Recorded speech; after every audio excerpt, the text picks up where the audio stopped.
कि नाभि के बारे में, नाभि हमारा बहुत इंपॉर्टेंट पार्ट है। अगर एक खूबसूरत नाभि हो तो एक खूबसूरत इंसान भी है, खूबसूरत एक नाभि भी एक सौंदर्य का केंद्र होता है। जितनी अच्छी नाभि है उतने हेल्दी आप हो सकते हैं। नाभि हमारे स्वास्थ्य का रहस्य है। अगर नाभि खूबसूरत है तो हमारा जीवन भी बहुत ही खूबसूरत हो सकता है। पता है आपको, जब बच्चों का कॉन्स्टिपेशन, बच्चे रोते हैं तो माँ क्या करती है, हींग लेती है, थोड़ा सा पानी डाल के नाभि में डाल देती है, तो नाभि में जैसे ही जाता है तो गैस वैस कम हो जाता है। कुछ लोग अजवाइन का पानी डाल देते हैं, कुछ लोग देसी घी डालते हैं, कुछ लोग तेल डालते हैं। तो नाभि एक ऐसा पार्ट है जो बॉडी, जब पेट में 9 महीने बच्चा डेवलप होता है तो नाभि से ही सारा न्यूट्रिशन मिलता है। अब नाभि यहाँ तक रिसर्च हो चुका कि नाभि जब प्लेसेंटा, जब बच्चा माँ से अलग होता है तो उसको काट करके उसके बैंक बने हुए हैं, उसको बैंक में आप रख सकते हैं। अगर फ्यूचर में उसको कोई भी बीमारी हुई तो उससे हम नया ऑर्गन बना सकते हैं, चाहे वो आंख हो, कान हो, लीवर हो। इस तरह से नाभि प्लेसेंटा के भी बैंक हैं। तो इतना इम्पोर्टेंस है, आज मॉडर्न साइंस में इतना ज्यादा रिसर्च हो चुका है नाभि के ऊपर। हमारे ऋषि मुनि पहले ही इस ज्ञान को बताए कि नाभि, सुश्रुत संहिता में भी, सुश्रुत ऋषि ने भी इसको, नाभि को विसरल पार्ट में जगह दिया, इंपॉर्टेंस ऑर्गन का रूप दिया।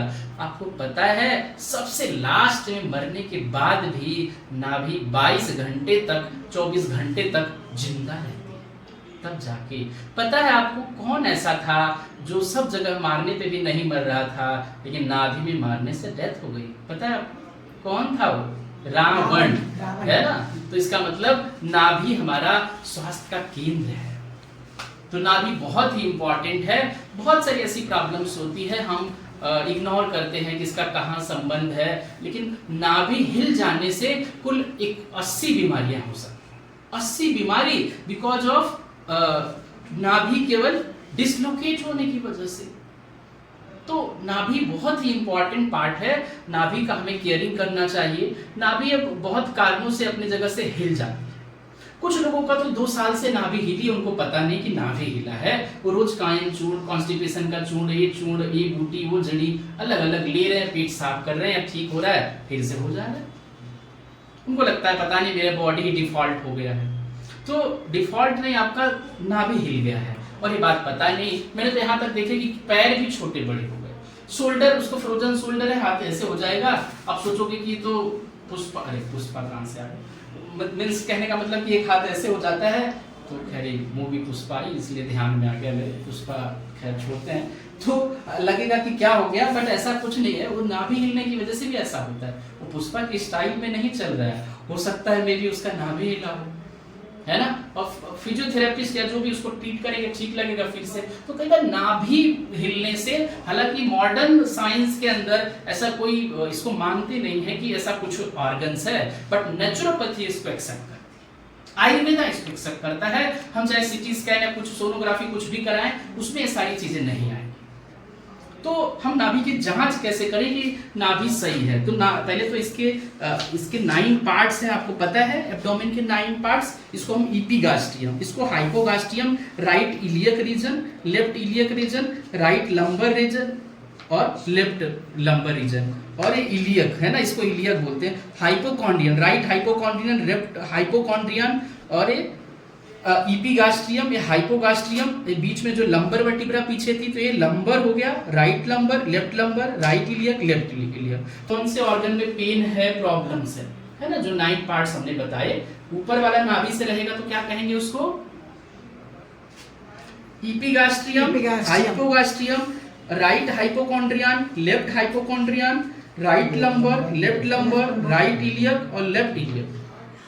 फोशा भी बोलते हैं, रीजन भी बोलते हैं। तो अलग अलग पार्ट में नाभि हिल सकती है।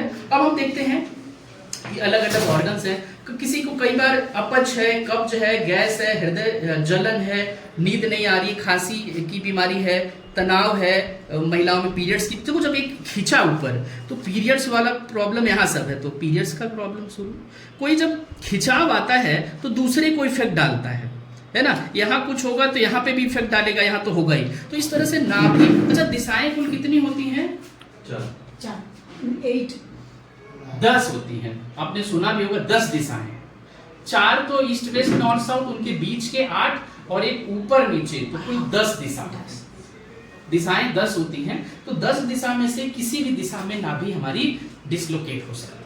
तो सिंपल तरीका है कि आप नाभि को एक तो उसमें हाथ डाल के फील कर सकते हो, सेंटर में होना चाहिए, लेकिन कई बार फील नहीं कर पाते तो एक अलग तरीका है कि आप थ्रेड से यहाँ पे एक थ्रेड रखेंगे, हाँ, फिर वही थ्रेड यहाँ रखेंगे, दोनों सेम होना चाहिए।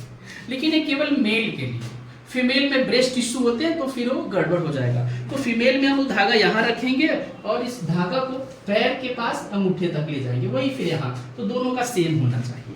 अगर सेम नहीं हो रहा है तो मतलब प्रॉब्लम। अगला तरीका हमारा हाथ ऐसे 1 2 3 4 चारों लाइनें मिलनी चाहिए, है ना। कहा गया है कई सारे धर्मों में कि सुबह सुबह उठकर हाथ दिखना चाहिए, हाथ में देवी देवता निवास करते हैं। पहले हमारे शरीर के अंदर ही देवी देवता है, इसलिए हमें हाथ देखना चाहिए, और हमारा सिस्टम ठीक है कि नहीं, हम रूटीन में कैसे वर्क करें। तो हमारा 1 2 3 4 ये चारों लाइनें आपस में मिलनी चाहिए।